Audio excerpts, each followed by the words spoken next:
it's going to require some work, some collaborative work between an able, educated Texas legislature and a Texas executive branch, not just a governor, but a governor and an attorney general and a comptroller who are committed to protecting Texas, to decide which fight do we take with our federal government. It is up to all of us in elected office in Texas and all of us as citizens who are paying attention to have conversations with our congressman and say to that Texas delegation, the country is looking to Texas to lead, and we need your help in Washington, D.C. Get off our back. Get off our back. And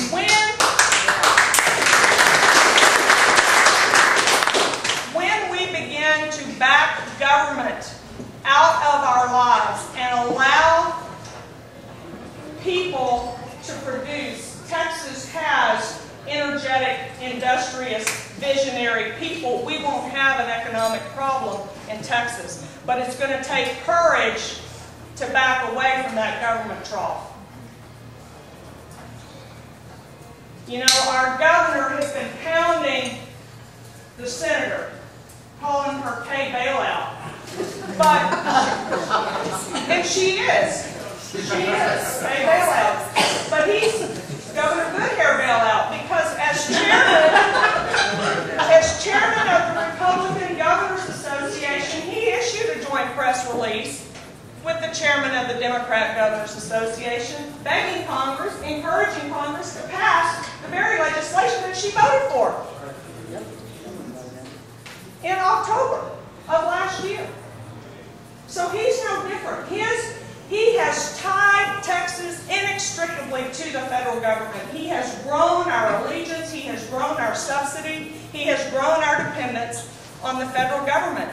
If we want sovereignty, we're not going to get it from Kay Hutchison or Rick Perry. And if we want to talk about state sovereignty, maybe we ought to talk first. Maybe we ought to talk first about individual sovereignty, because that's the root of sovereignty.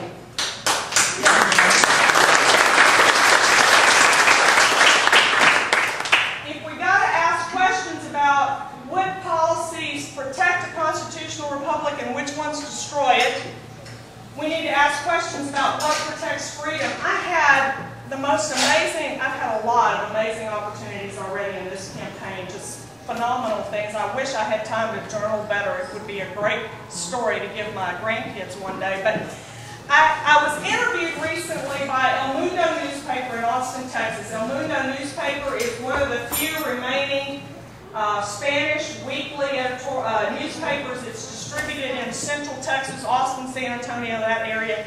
And the editor is a legal immigrant from Cuba. He got here 3 years ago. And I thought, oh man, this is a dream come true. I don't have to read about what it's like to grow up in a communist dictatorship. I get to talk to somebody who lived it. And he was there. His family had been there for 4 generations. I said, how did you get out? He said, I'm Christian and I was a missionary. Oh my gosh.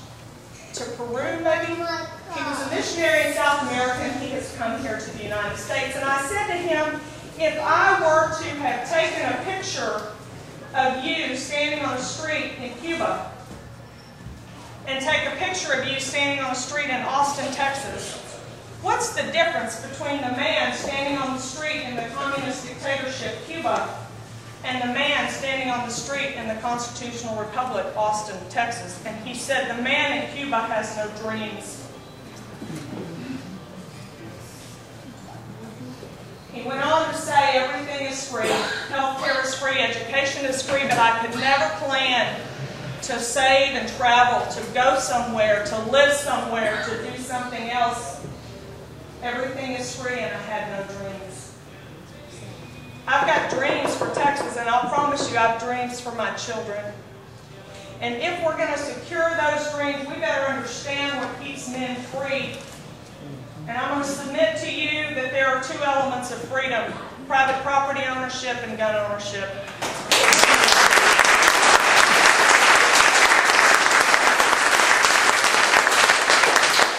And if you really believe that, if you believe it, you'll fight for it. And you won't compromise it. And you won't say, well, but I'm going to give up a piece of my private property ownership because we need good health care, or we need good education, or we need police protection. You'll realize first that if my kids and my grandkids are going to be free, I have to understand that I've got to protect private property ownership and gun ownership. Men will not work, women will not work if everything we work for is confiscated and taken from us. If we don't own our property, we are not free. And if we get that fundamental idea, then we will eliminate private property tax in Texas.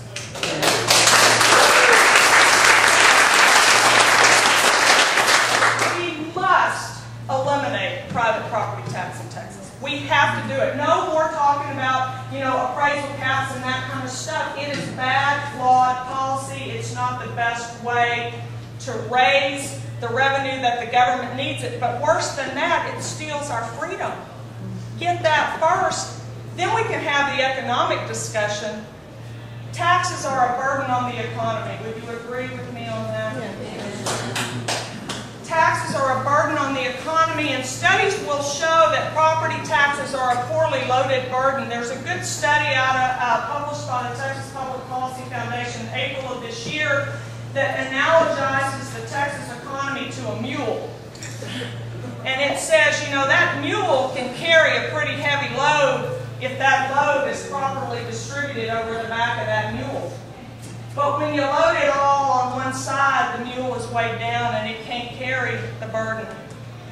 Property tax is that poorly loaded burden. If we eliminate property tax in Texas and replace every property tax dollar with tax dollars raised through a consumption tax, and Lord knows I don't want to replace every dollar because I think we're spending way too much money, but if we went to a revenue-neutral consumption tax in the state of Texas, because now we have that properly loaded burden, that evenly distributed burden over the back of this mule called the Texas economy, the 13th largest economy in the world. Net personal income in Texas goes up $3 billion in the first year. $3 billion. And because Texas has a business-friendly climate, unless you have a capital-intense business and you got to face our astronomical property taxes, because we have a business-friendly climate, when we eliminate property tax, we create a magnet to those companies that have had to stay away before, and we add 125,000 to 175,000 new jobs in Texas.